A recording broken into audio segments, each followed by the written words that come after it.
When we think Africa, we think some of the most iconic species, right? The gemsbok, the kudu, lion, giraffe, all these sort of different species of animals.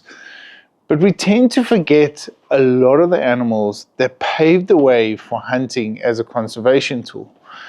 I'm talking more specifically about the Bontebok. Now, the Bontebok, indigenous to the Western and some parts of the Eastern Cape, in the 1930s were eradicated right down to 17 individuals. Now, hunters saw this opportunity because these animals were being eradicated because they were seen as pests. Their genes were getting diluted through crossbreeding with the blesbok. But hunters came in and they saw value to that animal. Hence why we always talk about the hunting dollar adding value to species, because if it doesn't pay, it doesn't stay. And hunters came in and they took these 17 individuals and they grew the herd to what we now have, more than 2,500 registered species of Bontebok. That's incredible, coming from just mere 17 individuals. It shows the true power of what the hunting dollar truly means and why hunting is one of the best conservation tools we have to offer.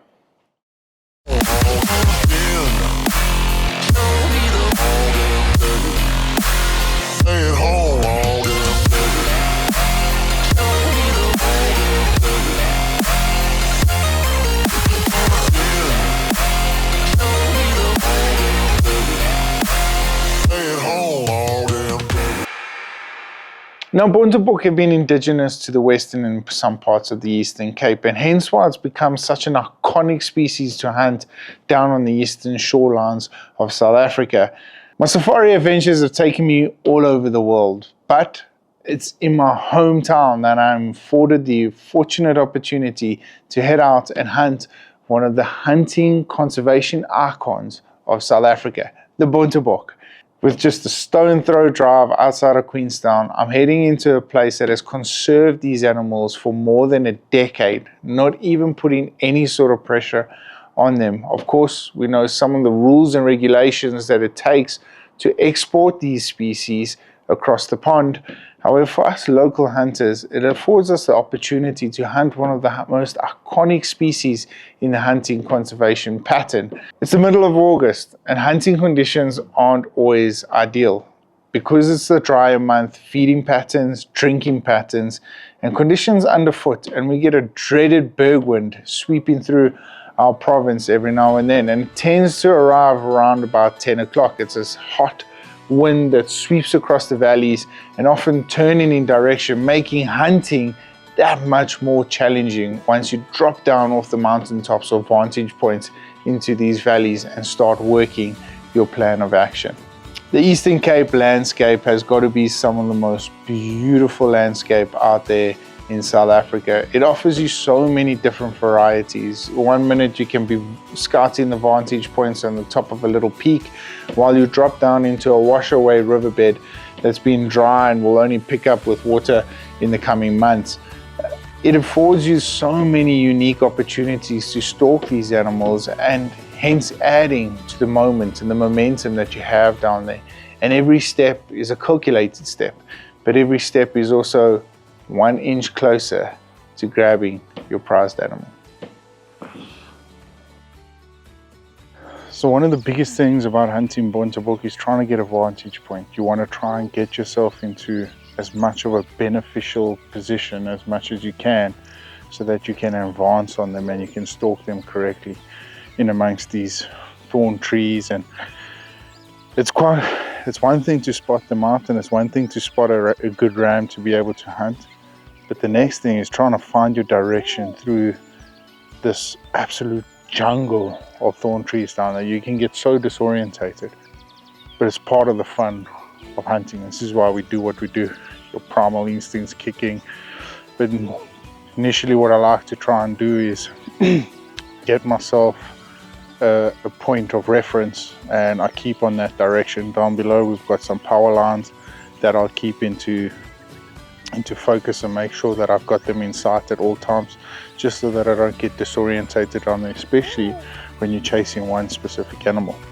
So like you can see, we've got 2 rams that have gone to bed just in front of the black wildebeest over there. And then we've got one single ram that's feeding off along one of the power line areas. So he might be the perfect opportunity for us to get down in and put a stalk on. Right now, there's no wind, nothing at the moment. If there is a breeze down below, it's probably going to be coming from the west, blowing across to the east. And hopefully once we get down there, we can use that to our advantage. But it's dry season, it's hot out. Might be looking into a very interesting morning ahead. Okay, so plan pretty simple right now. There's a slight breeze coming up. The heat of the day is going to catch us, so I'm expecting them to bed down pretty soon.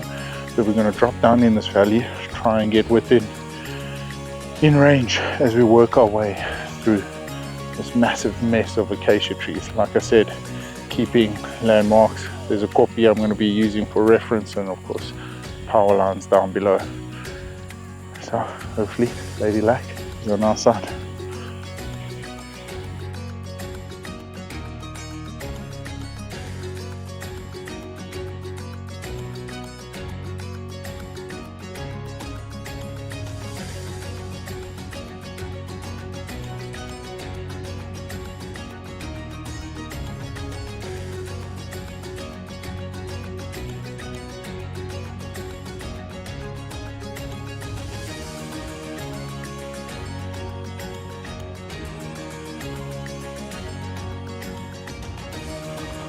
Oh, starting to get hot. There's a road. I think that's part of the benefits of us being the only ones hunting this property, is that now I get to leave my pack along the side of the road and pick it up later, because it's really starting to get warm out here, and I don't want to get into position and be sweating my balls off. So I'm going to have to detach this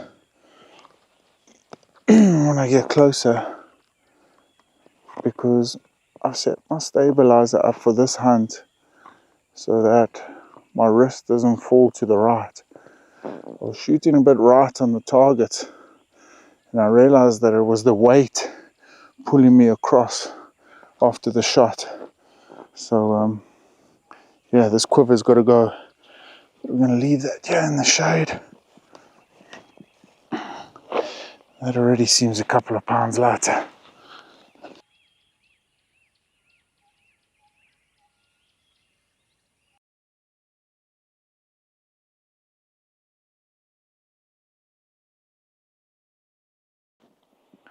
Looks like it's a ram from earlier. He's still feeding. We're going to have to try and move very quietly into position. I'm hoping he beds down, but it doesn't look like it.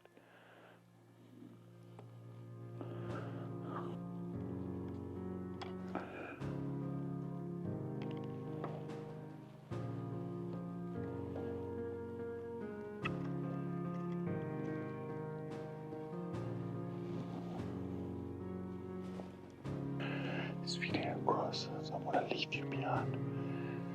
When I draw back, I'm going to step out to the left and take the shot. Let's try and close that quiet. I want to try and close that again about another 10 yards.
Man, I'm absolutely buzzing. I knew they were going to string jump, but I didn't know that much. I'm way below his chest, probably about half an inch just underneath. Let's see what we can get. And there it is, my first ever Bontebok. Man, what a beautiful, beautiful animal this is. Holy smokes. Look at that, straight through the lungs. Double lung penetration. But boy, what an absolute specimen. How is that? Magnificent. Magnificent animal. Beautiful old ram. His hip bones starting to show, deteriorating in condition. It's exactly what we want. This is exactly what we want.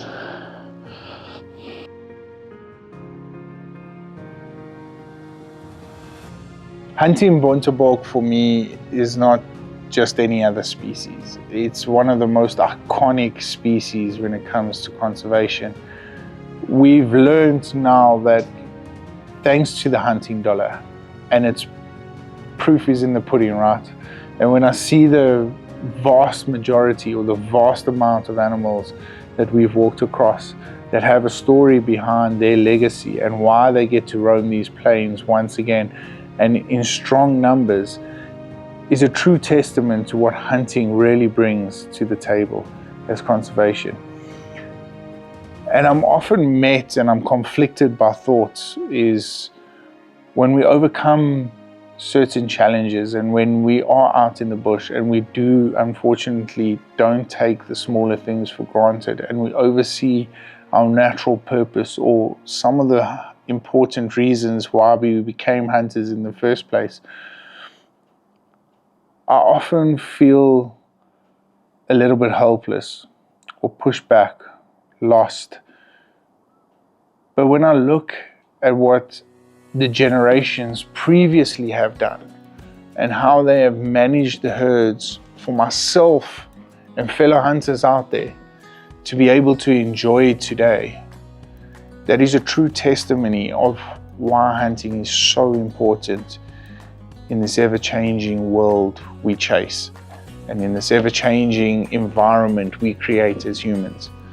And I look at my daughters and I think a lot of the effort and a lot of the reason behind a lot of my YouTube episodes, my podcasting, my social media and all these things to drive the attraction, to drive the interest of why hunting is probably one of the best conservation tools we have to offer, so that the species we enjoy today, our future generations get to enjoy tomorrow.